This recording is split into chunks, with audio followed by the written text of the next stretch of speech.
Ya, lanjut ya. Jadi Roh Kudus adalah Tuhan. Bagaimana membuktikan bahwa Roh Kudus adalah Tuhan? Jadi pembuktian itu bukan karena manusia yang menentukan dia Tuhan, ya, atau di luar dirinya yang menentukan dia Tuhan, tetapi diri Allah itu sendiri, pribadi dari Allah sendirilah yang membuktikan bahwa Roh Kudus adalah Tuhan. Sekali lagi saya mengingatkan, Roh Kudus itu pribadi sendiri. Jadi bukan seperti yang diajarkan oleh orang-orang tertentu, ya. Jadi tiga yang disebut dengan menyatakan diri. Bapa menyatakan diri dalam Yesus, Yesus menyatakan dalam Roh Kudus. Jadi hanya ada tunggal. Itu ajaran yang sesat. Ya. Jadi sekali lagi saya ingatkan, ya, tiga pribadi yang berbeda dan itu ada daftar dan fakta Alkitab. Nah, karena itu tiga pribadi itu jangan juga dilihat sebagai secara fisik, tidak, ya. Ya, jadi seperti manusia ada tiga orang kan gitu, bukan, ya. Nah, itu kekeliruan. Nah, tapi satu esa dalam hal apa? Keilahian, dalam keilahian. Oke, mari kita perhatikan apa yang membuktikan bahwa Roh Kudus itu adalah Tuhan. Roh Kudus ada panggilan Tuhan adalah Roh, tidak bisa dilihat oleh mata kepala kita, tapi nyata ada, ya, nyata ada. Allah adalah Roh, dan juga dikatakan Yohanes 4 ayat 24. Ya, apa dikatakan Paulus juga 2 Korintus 3:17. Roh, bahasa Yunaninya adalah pneuma. Ya, pneuma. Kalau bahasa Ibraninya apa? Masih ingat bahasa Ibraninya apa? Ya, dalam Ibrani ruach. Ya, ruach, ya, diterjemahkan ke bahasa Yunani, jadi itu adalah pneuma. Jadi kata yang sama digunakan.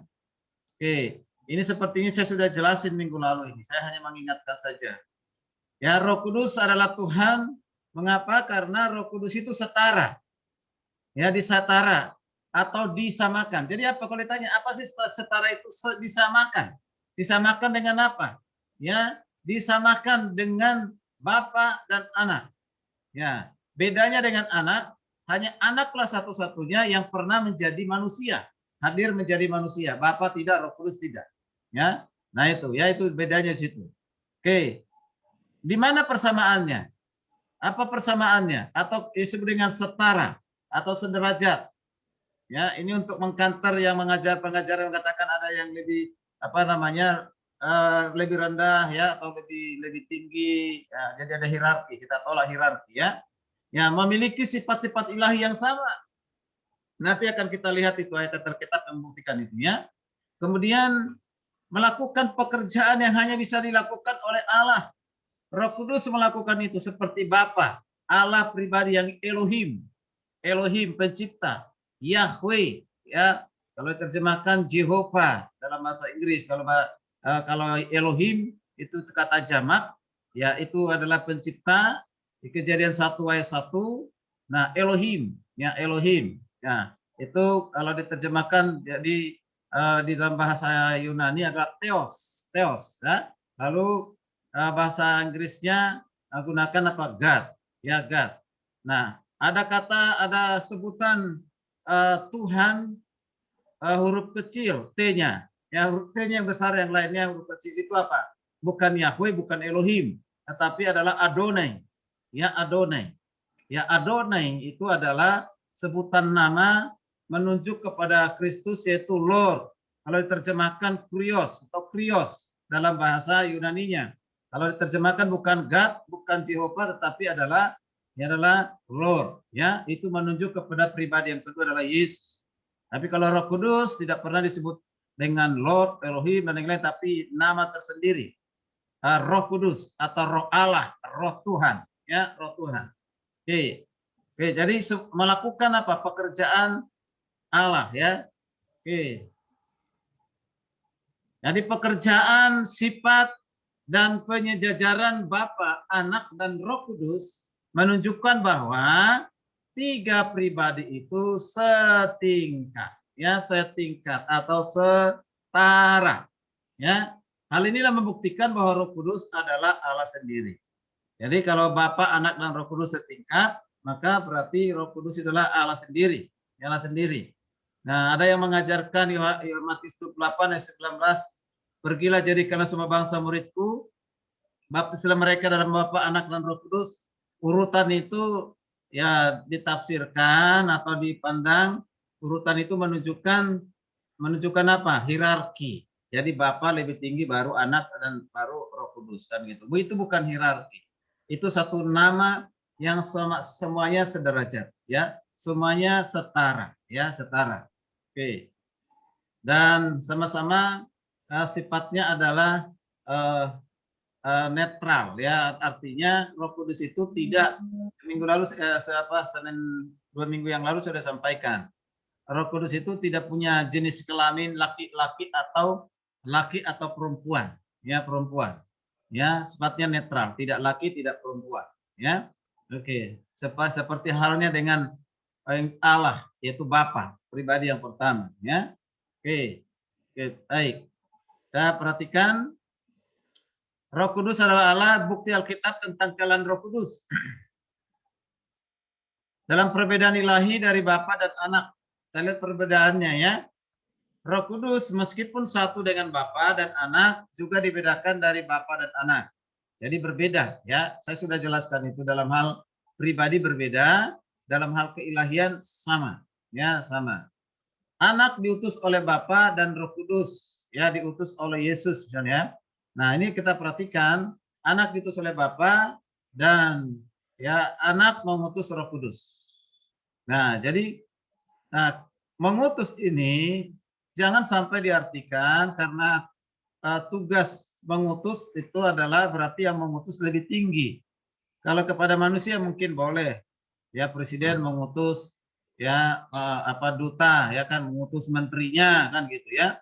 Ya boleh, tapi kalau kepada pengertian pemahaman tentang Tuhan dalam tiga pribadi itu tidak boleh digunakan itu ya.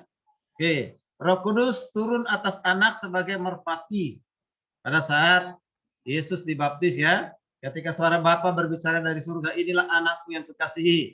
Itu udah jelas. Ada tiga pribadi yang terlibat di situ, yang berperan di situ. Yesus yang pribadi yang kedua masuk ke kolam baptisan, ke Sungai Yordan. Nah, ketika dibaptis, maka ada suara dari surga, inilah anakku yang kasihi, kepadanya lah aku berkenan. Lalu adalah bentuk merpati turun, nah itulah yang disebut dengan Roh Kudus. Itu tiga pribadi itu sudah jelas, itu tidak bisa disangkal lagi. Ya, oke, sangat jelas sekali ya. Roh Kudus adalah pribadi yang ikut serta dalam Tritunggal. Nama kealahan yang digunakan dalam melaksanakan baptisan tadi, Bapa, Anak, dan Roh Kudus. Ya, Bapa dan Anak dan Roh Kudus. Nah, sekarang kita lanjutkan dengan sifat-sifat ilahi yang dimiliki oleh Roh Kudus. Sifat-sifat dasar dan moral yang sama yang dimiliki oleh Bapa, dimiliki oleh Anak, juga dimiliki oleh Roh Kudus. Dimiliki oleh Roh Kudus. Ya, hal inilah yang memungkinkan bahwa jika Roh Kudus adalah pribadi Allah sendiri. Ya, pribadi Allah sendiri. Oke. Nah, coba kita perhatikan yang pertama. Yang pertama yaitu Roh Kudus disamakan dengan Allah. Roh Kudus disamakan dengan Allah.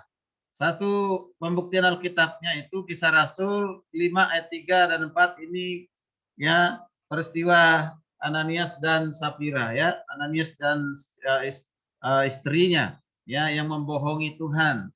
Oke. Minta tolong satu orang baca yang tampil di layar saja, silakan satu orang. Tetapi Petrus berkata, Ananias, mengapa hatimu dikuasai iblis sehingga engkau mendustai Roh Kudus dan menahan sebagian dari hasil penjualan tanah itu? Oke, lanjut. Selamat anak itu. Selama tanah itu tidak dijual, bukankah itu tetap kepunyaanmu? Dan setelah dijual, bukankah hasilnya itu tetap dalam kuasamu? Mengapa engkau merencanakan perbuatan itu dalam hatimu? Engkau bukan mendustai manusia, tetapi mendustai Allah. Ya, dari ayat ini yang menjadi perhatian kita adalah kata mendustai. 2 kali diulang mendustai. Di ayat yang ketiga, mendustai Roh Kudus. Lalu di ayat yang ketiga, di ayat yang keempat ada mendustai Allah. Artinya apa? Di ayat ketiga dan ayat keempat ini menjelaskan bahwa Roh Kudus itu adalah Allah sendiri. Engkau bukan mendustai Roh Kudus, tapi dikatakan engkau mendustai Roh Kudus, tapi engkau mendustai Allah. Nah ini menunjukkan berarti Roh Kudus itu disamakan dengan Allah, ya, disamakan dengan Allah. Jadi pribadi dari Allah itu sendiri. Oke. Sekarang Matius 28 ayat 19 ayat yang sampai yang ke-20. Ini ayat firman Tuhan yang tentunya semua kita harus sudah hafal. Ya, silakan minta tolong satu orang baca. Karena itu pergilah, jadikanlah semua bangsa muridku dan baptislah mereka Karena dalam itu nama pergilah Bapa dan Anak dan Roh Kudus, dan ajarlah mereka melakukan segala sesuatu yang telah kuperintahkan kepadamu, dan ketahuilah aku menyertai kamu senantiasa sampai pada akhir zaman. Nah ini ya, jadi katakan pergilah pada saat membaptis melibatkan 3 pribadi, ya, namanya Bapa, Anak, dan Roh Kudus. Dalam nama Bapa, Anak, dan Roh Kudus. Sekali lagi saya mengatakan nama di sini bukan menunjuk kepada nama jamak, tetapi menunjuk kepada tunggal dalam hal apa? Keilahiannya, ya, ya, tunggal dalam hal keilahiannya. Bapa, Anak, Roh Kudus sama di dalam hal keilahian, ya. Oke, ini bukti disamakan. Jadi Roh Kudus disamakan dengan Bapa dan Anak, ya, dalam peristiwa baptisan. Oke, jadi jangan sampai menerima ajaran mengatakan ini urutan dari yang tinggi sampai yang terendah. Tidak, ya. Oke. Baik, kita lanjutkan. Jadi kesimpulannya Yesus dan Roh Kudus juga adalah Allah, sebagaimana Bapa adalah Allah. Jelas menunjukkan keesaan Allah yang kompleks, ya. Di mana keesaannya? Di dalam keilahiannya. Pribadinya adalah pribadi yang berbeda. Bapa sendiri, Anak sendiri, Roh Kudus sendiri. Sudah sangat jelas. Kalau sama, tidak perlu Yesus mengatakan, aku akan mengutus Roh Kudus. Lebih baik dia katakan, aku akan datang kembali dalam bentuk roh. Nah, kan gitu. Jadi jangan sampai Roh Kudus itu sama dengan Yesus. Yesus sama dengan Roh Kudus. Ya, ini kekeliruan, ini penyesatan, ya. Jadi sekali lagi saya ingatkan, saya ulang-ulang itu. Mengapa? Karena ada ajaran-ajaran baru-baru ini viral seperti itu, ya. Jadi di mana kesatuannya, di mana keilahiannya, di mana ya keesaannya adalah keilahiannya yang esa, ya. Oke, baik. Nah, coba kita lanjutkan lagi. Roh Kudus itu adalah Tuhan. Mengapa? Karena memiliki sifat ilahi. Sifat ilahi. Jadi dimiliki oleh Bapa, dimiliki oleh Anak. Oleh Anak. Oke. Yaitu apa? Yang pertama, kekal. Roh Kudus itu kekal. Nanti kita bisa lihat ayat-ayat Alkitabnya, ya. Kemudian suci. Atau dikatakan maha suci, maha kudus. Maka dikatakan Roh Kudus. Roh Kudus, Roh suci. Ya, Roh Kudus berarti kudus. Ya, Roh Kudus, Roh suci. Kita tidak bisa maha suci, tapi berusaha hidup suci. Ya, bisa mampu untuk hidup suci, tetapi bukan maha suci. Kita bisa suci karena kekuatan dari Tuhan. Kalau Roh Kudus bisa suci atau kudus, itu karena sifat yang sudah ada melekat pada dirinya. Jadi bukan berjuang hidup suci kudus seperti kita.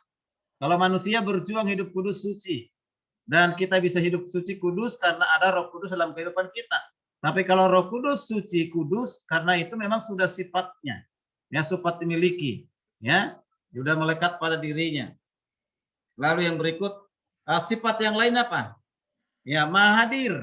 Sama dengan Bapa maha hadir, Roh Kudus, Anak juga dikatakan maha hadir, dan juga sama maha tahu, maha kuasa. Ya, maha hadir dan maha tahu dan maha kuasa. Itu nanti kita lihat kemahadirannya, kemahakuasaannya, ya. Nah, itu sifat ilahinya. Nah, kemudian kalau kita perhatikan hal ini, ya, sifat Bapa, Anak yang ada pada pribadi Roh Kudus menunjukkan apa? Menunjukkan dan membuktikan bahwa Roh Kudus adalah Allah sendiri. Roh Kudus Allah sendiri. Kalau melihat dari sifat ini, ya, kekal, suci, maha hadir, maha tahu, maha kuasa. Tidak ada oknum yang lain yang bisa seperti itu, ya, di luar dirinya Tuhan, tidak. maka Roh Kudus itu adalah Allah sendiri, ya Allah sendiri. Ini penjelasan. Sekarang kita lihat Roh Kudus itu memiliki sifat-sifat Allah.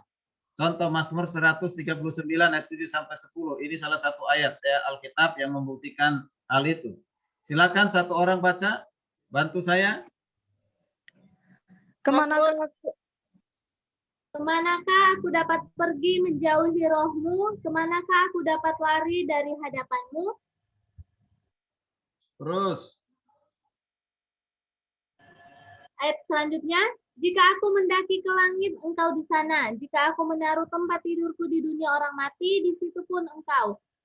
Ayat 9, jika aku terbang dengan sayap fajar dan membuat kediaman di ujung laut, juga di sana tanganmu akan menuntun aku dan tangan kananmu memegang aku. Oke, apa yang harus kita perhatikan dari ini? Salah perhatikan ayat ini. Ya, dari ayat ini kita perhatikan ada kata rohmu, ya pneuma, Roh Kudus. Kata kemana aku pergi berlari dari hadapanmu. Jika engkau mendaki ke langit, engkau ada di sana. Jika aku menaruh tempat tidurku, engkau ada di sana. Ya, ya, engkau pun ada di mana-mana dia ada. Ya, artinya apa ini? Ini adalah sifat kemahahadiran, ya, ya sifat kemahahadiran. Jadi kemanapun kita pergi, Roh Kudus ada di sana. Ada di mana? Ya, ada di gereja enggak? Ada di tempat kos enggak? Ada di tempat tinggal kita enggak? Ada di diskotik enggak? Ada orang ibu pernah saya ajarin, enggak Pak, enggak mungkin Roh Kudus hadir di diskotik, di klub malam, karena itu tempat kotor. Roh Kudus tidak pernah hadir di tempat kotor. Nah kan berarti kita membatasi kehadiran Roh Kudus dengan demikian ya. Oke. Jadi Roh Kudus itu mah hadir, dia bisa hadir di mana saja. Ya hadir di mana saja. Kalau Roh Kudus menghendaki dia hadir ya di nightclub atau di diskotik untuk menjamah hati seseorang supaya bertobat, ya Roh Kudus itu tidak bisa dibatasi. Dia tidak bisa dibatasi ruang dan waktu. Dia ada di mana-mana. Ya ada di mana-mana.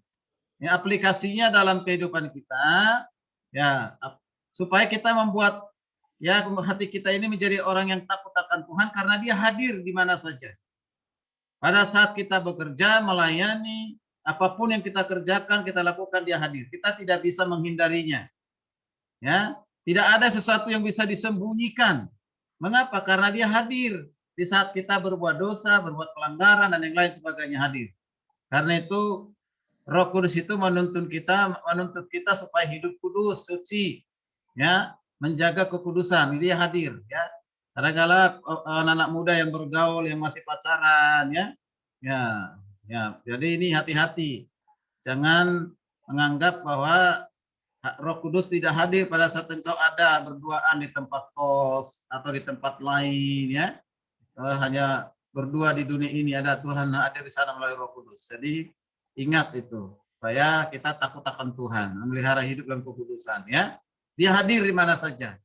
Tidak ada yang tersembunyi bagi Tuhan. Mengapa? Karena dia selalu hadir. Nah, kiri kananku ada Tuhan, sekelilingku ada Tuhan. Kan artinya itu apa? Ya, sekelilingku ada Tuhan berarti dia selalu hadir dimanapun kita berada, tidak bisa dihindari, ya. Oke.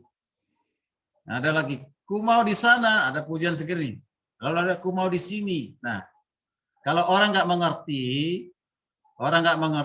kemahadiran, pengertian penghadiran ini, maka akan mengatakan, punya pandangan mengatakan Tuhannya orang Kristen itu banyak banget, ternyata bukan hanya 3. Ya kan? Kita dengar aja lagunya. Kiri kananku ada Tuhan, sekelilingku ada Tuhan. Ku mau di sini, terus aku mau di sana. Nah, dengar lagu itu banyak banget ternyata. Bukan Tritunggal, politeisme, banyak Tuhan. Nah, kalau tidak mengerti, padahal itu menunjukkan apa? Ya menunjukkan bahwa Tuhan itu maha hadir. Ya, dia hadir kapan di mana saja, tidak dibatasi ruang dan waktu. Ya, itu dia ya. Kemudian kita perhatikan Yohanes 6. Ya, ayat lain yang membuktikan sifat-sifat Allah, Roh Kudus. Yohanes 6 ayat 63. Minta tolong satu orang baca lagi, lanjut. Rohlah yang memberi hidup, daging sama sekali tidak berguna. Perkataan-perkataan yang kukatakan kepadamu adalah roh dan hidup. Ya, kita punya tubuh itu tidak ada gunanya kalau tidak diberikan hidup. Ya, ada roh yang Tuhan berikan kepada manusia. Artinya itu kehidupan. Ya, kehidupan. Kalau fisik tanpa roh berarti itu mayat. Ya, nah, tubuh tanpa roh, tanpa jiwa, kan gitu ya. Nah, siapa yang memberikan roh itu? Baik orang yang tidak percaya maupun yang percaya, yang berikan roh itu adalah Allah sendiri. Nah, memberikan hidup, memberikan napas, nefes, itu adalah Tuhan. Itu tidak dijual di rumah sakit, tidak dijual di mana-mana, tidak bisa dijual, tidak bisa dibeli, ya kan? Itu hanya didapatkan dari Tuhan. Artinya hanya Tuhan yang sanggup memberi. Mengapa? Karena memiliki sifat, ya. Ya, sifat yang apa kita perhatikan bahwa Tuhan memiliki sifat yang dapat memberi, ya, hidup kepada manusia, ya, hidup kepada manusia. Oke, kita lanjutkan. Yang berikut Lukas 1 ayat 35. Silakan. Jawab malaikat itu kepadanya, Roh Kudus akan turun atasmu dan kuasa Allah yang Maha Tinggi akan menaungi engkau sebagai orang yang akan dikeluarkan itu kudus anak Allah. Oke. Baik. Apa dikatakan Lukas 3:35? Jawab malaikat itu kepadanya. Perhatikan, Roh Kudus akan turun atasmu. Ini masih dalam bentuk nubuatan. Kuasa Allah yang Maha Tinggi. Kuasa Allah yang Maha Tinggi. Jadi Roh Kudus itu dikatakan adalah sebagai kuasa Allah yang Maha Tinggi. Allah pribadi yang pertama disebut juga sebagai Allah yang Maha Tinggi. Ya, oke, Maha Tinggi. Roh Kudus juga dikatakan demikian. Artinya apa di sini? Ya, Roh Kudus itu adalah Maha Kuasa. Ya, Roh Kudus adalah Maha Kuasa. Kalau disebut dengan Maha Tinggi berarti tidak ada yang seperti Dia. Ya, tidak ada yang seperti Dia. Manusia ataupun ciptaan yang lain tidak ada. Hanya Roh Kudus yang punya kuasa. Ya, punya kuasa. Ya, dengan seperti Bapa, Anak punya kuasa. Ya, punya kuasa. Oknum lain di luar Bapa, Anak, Roh Kudus tidak ada yang Maha Kuasa, ya. Oke. Itu membuktikan Roh Kudus itu adalah Allah sendiri karena Dia Maha Kuasa. Kemudian dilanjutkan dengan Yohanes 16:13, sifat-sifat Allah yang lain. Yuk. Silakan, kita tolong baca satu orang. Demikian firman Tuhan, tetapi apabila ia datang. Oke, supaya jangan yang tadi aja Sarah, coba. Yuk, satu orang. Kata dari dirinya sendiri. Oke, baik. Tapi segala sesuatu yang didengarnya, itulah yang akan dikatakannya. Ya. Perhatikan di sini dikatakan apabila ia datang. Ia ini siapa? Ia ini bukan pribadi Bapa. Ia ini bukan pribadi dari. Macet guys.